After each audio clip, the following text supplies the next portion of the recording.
Hello students, कैसे हैं आप सभी। आई होप आप सभी अच्छे होंगे। मैं आयशा आप सभी का स्वागत करती हूं आपके अपने यूट्यूब चैनल जनमानी क्लासेस में, जहां हम ग्रेजुएशन के लिए फिजिक्स, केमिस्ट्री एंड मैथ्स पढ़ते हैं। आज की क्लास में हम बीएससी सेकंड सेमेस्टर की केमिस्ट्री पढ़ेंगे, जिसकी हमारी बुक है bio organic and medicinal chemistry.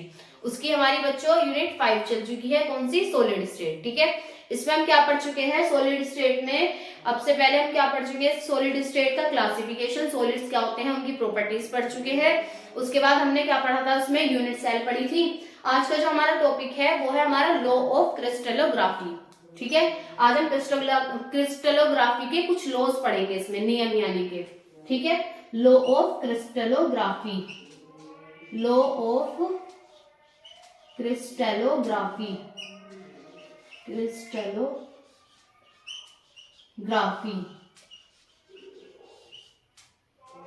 क्या पढ़ेंगे हम इसमें बच्चों, लॉ ऑफ क्रिस्टलोग्राफी। तो सबसे पहले हम समझेंगे क्रिस्टलोग्राफी क्या होती है, उसके बाद हम उसके नियम देखेंगे। क्रिस्टलोग्राफी क्या होती है, साइंस की वो ब्रांच, साइंस की, विज्ञान की वह शाखा जिसके अंतर्गत हम क्या करते हैं, किसी क्रिस्टल की स्टडी करते हैं, उसे क्या बोलते हैं हम, क्रिस्टलोग्राफी। ठीक है, समझ आया। साइंस की वह ब्रांच जिसमें हम क्या करते हैं, क्रिस्टल की स्टडी करते हैं, वो क्या होती है हमारी क्रिस्टलोग्राफी। क्रिस्टलोग्राफी के लिए 3 लॉज दिए गए हैं। वो क्या है, फर्स्ट लॉ है इसका, law of consistency of interfacial angles. ठीक है, सेकंड लॉ आता है हमारा इसमें, लॉ ऑफ रैशनल इंडेक्सेस। ठीक है, थर्ड लॉ क्या है इसका हमारा, law of consistency of symmetry. ठीक है, तो ये 3 लॉज हैं, इनके बारे में पहले मैं आपको थोड़ा सा लिखाऊंगी, उसके बाद समझाऊंगी। ठीक है, तो बच्चों हम इसकी थ्योरी देखते हैं। क्रिस्टलोग्राफी, फर्स्ट पहले हम क्या देखेंगे, क्रिस्टलोग्राफी क्या होती है। द ब्रांच ऑफ साइंस, विज्ञान की वह शाखा which deals with the study of crystal, जिसमें हम क्रिस्टल्स की क्या करते हैं, स्टडी करते हैं या उनका अध्ययन करते हैं, इज कॉल्ड, इसे क्या बोलेंगे हम, crystallography. There are 3 law of crystallography, crystallography के 3 लॉ होते हैं, 3 नियम होते हैं। First, law of consistency of interfacial angles, this is also called first law of crystallography. इसे क्रिस्टलोग्राफी का पहला नियम भी बोला जाता है। अकॉर्डिंग टू दिस लॉ, इस लॉ के अनुसार the angles between the corresponding face of a crystal of the substance are always the same. इसमें क्या कहा है कि जो क्रिस्टल की फेज होती हैं उनके बीच का जो एंगल होता है वो क्या होता है, वो हमेशा सेम होता है। ठीक है, चाहे वो क्रिस्टल हमारा किसी भी मेथड द्वारा बनाया गया हो, उसमें जो क्रिस्टल की जो फेस होंगी उनका एंगल जो होगा वो हमेशा इक्वल होगा। ठीक है, फेस का, जैसे ये है, कोई हमारी हेक्सागोनल रिंग है तो उसका जो एंगल होगा वो हमेशा 120 डिग्री होता है। ठीक है, अगर हम किसी भी मेथड के थ्रू बनाएंगे तब भी उसका जो एंगल होगा वो हमें कितना रहेगा, 120 डिग्री सेंटीग्रेड। ठीक है, सेकंड लॉ क्या कहता है, सेकंड लॉ है law of rational indexes. According to this law, इस लॉ के अनुसार intercepts of any face of a crystal, crystal की प्रत्येक फेस के जो इंटरसेप्ट्स होंगे अलोंग द क्रिस्टलोग्राफिक एक्सिस, वो अलग अलग क्रिस्टलोग्राफिक एक्सिस के लिए अलग अलग होंगे, और वो कैसे होंगे, इक्वल होंगे टू द इंटरसेप्ट्स और whole number of multiples of them. इसमें क्या कहा कि जो इंटरसेप्ट होंगे किसी भी क्रिस्टल की फेस के, वो क्या होंगे, क्रिस्टलोग्राफिक एक्सिस के क्या होंगे, इक्वल होंगे। ठीक है, देखो जैसे ये है Na, इसके लिए क्या है, ये हमारे क्या है, इंटरसेप्ट है। ठीक, ABC ये हमारे क्या है, इंटरसेप्ट्स हैं। इनके लिए जो वो होगा, इनके लिए जो क्रिस्टलोग्राफिक हमारी होगी, इनका जो इनमें क्या होगा कि जो मल्टीपल होगा, जैसे ये है N dash N double dash, ये क्या है, होल नंबर, ये हमेशा होल नंबर होंगे। ठीक है, तो ये बोलता है हमारा लॉ ऑफ रैशनल इंडेक्सेस। ठीक है, अब इसका हम थर्ड लॉ लिखेंगे, यहां तक नोट कर ले पहले। तो बच्चों थर्ड लॉ क्या है इसमें हमारा, थर्ड लॉ है law of consistency of symmetry. ठीक है, अकॉर्डिंग टू दिस लॉ, इस लॉ के अनुसार all crystals of the same substances possess the same elements of symmetry। इस लॉ में क्या कहा गया है कि जो सभी क्रिस्टल होंगे उनके जो सेम सब्सटेंसेस होंगे उनमें क्या होंगे, सेम एलिमेंट्स होंगे, उनमें क्या होगी, सिमेट्री होगी।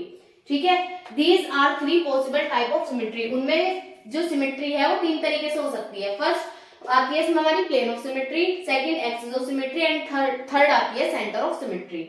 प्लेन ऑफ सिमेट्री क्या होती है, plane of symmetry is an imaginary plane, ये एक इमेजिनरी प्लेन होता है। ठीक है, जो हम इमेजिन करते हैं, which can divide a crystal into 2 parts, ये क्या करता है, क्रिस्टल को डिवाइड कर देता है 2 पार्ट्स में, such that one is the exact mirror image of each other, उनमें से क्या होता है, इनमें से क्या होगा कि एक जो होगा वो दूसरे का एग्जैक्ट क्या होगा, मिरर इमेज होगा। देखो जैसे ये कोई क्रिस्टल है, क्यूबिक क्रिस्टल है ये, ठीक है, इसमें यहाँ पर हमने कोई मान ली इमेजिनरी लाइन है, ठीक है, तो इसने क्या किया, इसने इसे दो पार्ट में डिवाइड कर दिया जो कि सिमिलर है एक दूसरे के, जो कि मिरर इमेज है एक दूसरे की, ठीक है। तो देखो जब हमने यहाँ पे एक वो डाली, इसमें लाइन डाली, तो इसने डिवाइड कर दिया दो पार्ट्स में, ये पार्ट इसका, ये देखो ये पार्ट इस पार्ट में और इस पार्ट में, दोनों पार्ट इसके कैसे हैं, सेम है, दो पार्ट्स में डिवाइड कर दिया, यानी कि प्लेन ऑफ सिमेट्री। जैसे ये मार्कर है, ठीक है, इस पे हम कोई प्लेन डालें, इधर से प्लेन डालें, तो ये क्या करेगा, इसे दो पार्ट में डिवाइड कर देगा, एक इसमें और एक इसमें, तो वो क्या होंगे, दोनों सिमिलर होंगे। बट जब हमने प्लेन डाला तो क्या हुआ, डिवाइड हो गया दो पार्ट्स में, ठीक है। तो ये क्या है हमारी प्लेन ऑफ सिमेट्री। जैसे सेकंड आती है हमारा इसमें axis of symmetry. An axis of symmetry is line, ये एक लाइन होती है about which the crystal may be rotated, जो क्या करती है, क्रिस्टल को रोटेट करती है, such that it present the same appearance more than once during the complete rotation. Axis of symmetry क्या होती है, ये एक लाइन होती है, इसमें क्या होगा कि जो लाइन, जब हम किसी क्रिस्टल पे लाइन डालते हैं तो वो क्या करती है, इस लाइन द्वारा वो जो हमारा क्रिस्टल है वो रोटेट होता है, और वो जब रोटेट होता है, जब हम उसे रोटेट करते हैं तो वो क्या करता है, एक से दो बार वो क्या होता है, सिमिलर अपीयरेंस दिखाता है, यानी कि जैसा वो था ना, जब हम उसे रोटेट करेंगे फिर वो उसी पोजीशन में आ गया, फिर रोटेट करा फिर उसी पोजीशन में आ गया, तो रोटेट करने पर एक से ज्यादा सेम सिमिलर अपीयरेंस मिलते हैं, ठीक है हमें। तो ये क्या है हमारी axis of symmetry. Two fold axis या डायोड एक्सिस, ये क्या होती है, when similar appearance repeated after 180 degree angle, 180 degree angle के बाद जो हमारे सिमिलर अपीयरेंस रिपीटेड होते हैं उन्हें बोलते हैं टू फोल्ड एक्सिस या फिर diode axis. Three fold axis या ट्रायोड एक्सिस किसे बोलते हैं, when similar appearance repeated after 120 degree angle, 120 degree angle के बाद जो सिमिलर अपीयरेंस रिपीटेड होते हैं उन्हें क्या बोलते हैं, थ्री फोल्ड एक्सिस या फिर ट्रायोड एक्सिस, ठीक। तो ये था, अब थर्ड पार्ट पढ़ेंगे हम इसका, सेंटर ऑफ सिमेट्री, यहाँ तक नोट करें, ठीक है। तो बच्चों नेक्स्ट सिमेट्री देखते हैं हम, इसमें कौन क्या है, सेंटर ऑफ सिमेट्री, ठीक है। Centre of symmetry of a crystal is such a point that any line drawn through the surface of crystal at equal distance in both direction. इसमें क्या कहा कि सेंटर ऑफ सिमेट्री किसी crystal का वो point है, वो या वो लाइन है जो क्या करती है, जो क्रिस्टल की सरफेस है उसे इक्वल, उस पे अगर हम उस पॉइंट से क्रिस्टल की सरफेस पे जाएं तो वो क्या होगी, इक्वल डिस्टेंस पे होगा, उस पॉइंट से वो इक्वल डिस्टेंस पे होंगी। कैसे होंगी देखो अभी, एनी क्रिस्टल में have any number of planes और एक्सिस ऑफ सिमेट्री, प्रत्येक क्रिस्टल में एक से ज्यादा क्या हो सकते हैं, प्लेन्स हो सकते हैं, और या एक्सिस ऑफ सिमेट्री या प्लेन ऑफ सिमेट्री एक से ज्यादा हो सकती है, but it has only one centre of symmetry. Centre of symmetry क्या होगी, केवल वन होगी, ठीक है। कैसे हो देखो, सेंटर ऑफ सिमेट्री क्या होती है, सेंटर ऑफ सिमेट्री जैसे मैंने आपको उसमें भी पढ़ाया था, क्या कहते हैं उसमें, जब फोर्थ सेमेस्टर की क्लास में पढ़ाया था मैंने आपको, एक टर्म पढ़ाई थी ट्रांसलेशन, उसमें ट्रांसलेशन फ्रीडम में, डिग्री ऑफ फ्रीडम में क्या पढ़ाया था, centre of gravity. Centre of gravity है सेंटर ऑफ सिमेट्री बोल सकते हैं हम इसको, इसमें क्या बोलेंगे हम, क्रिस्टल में सेंटर ऑफ सिमेट्री। इसमें क्या होता है कि देखो जो सेंटर है, यहाँ कोई पॉइंट है, ठीक, तो अगर हम इस पॉइंट से क्रिस्टल में, अगर हम इस पॉइंट से हमारा सेंटर हुआ, अगर हम क्रिस्टल में इस पॉइंट से इधर चलेंगे, इस पॉइंट से इधर चले तो हमें एक फेस मिली या एक वो मिली, क्या कहते हैं सरफेस मिली, इधर चले तो यहाँ भी एक सरफेस मिली, ये दोनों सरफेस कैसी है, सिमिलर है, ठीक। अगर हम इस सेंटर ऑफ पॉइंट से या सेंटर ऑफ पॉइंट से, हाँ इस सेंटर ऑफ पॉइंट से अगर हम इधर को चलते हैं तो देखो यहाँ एक फेस मिली, इधर को चले यहाँ एक सरफेस मिली, ये दोनों फेस क्रिस्टल की कैसी है, ये भी सिमिलर है, ठीक है। इस सेंटर ऑफ पॉइंट से, अब सेंटर ऑफ पॉइंट से मान लो हम इधर चले यहाँ और यहाँ, तो ये दोनों फेस भी कैसी हुई, सिमिलर हुई। तो सेंटर ऑफ सिमेट्री यही कहती है कि ये क्रिस्टल की सरफेस पर ऐसा पॉइंट होता है जो कि क्या कहते हैं, जिसके डिस्टेंस का मतलब जिससे हम दूर जाएं तो हमें इक्वल डिस्टेंस पे दूसरी सरफेस मिलती है, ठीक है। ये होती है हमारी सेंटर ऑफ सिमेट्री। तो यहाँ तक नोट करें आप।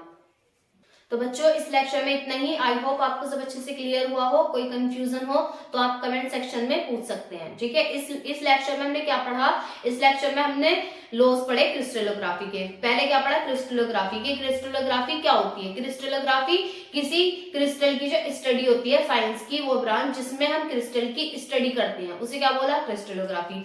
फिर इसके लिए हमने लॉज पढ़े, इसके लिए 3 लॉ होते हैं क्रिस्टलोग्राफी के, 3 लॉ होते हैं। First law of consistency of interfacial angles, second होता है law of rational indices, third होता है हमारा law of consistency of symmetry. ठीक है, ये हमने इसके 3 लॉज पढ़े। जिन बच्चों को नोट्स चाहिए हिंदी या इंग्लिश में, वो इस कॉन्टैक्ट नंबर पर व्हाट्सएप मैसेज कर सकता है। नोट्स आपको हिंदी और इंग्लिश दोनों लैंग्वेजेस में मिलेंगे और उनकी जो कॉस्ट होगी फुल कोर्स की वो 98 रुपीज होगी। ठीक है, वीडियो अच्छी लगी तो वीडियो को लाइक करें, कमेंट करें, शेयर करें। मिलते हैं नेक्स्ट वीडियो के साथ। Thanks for watching.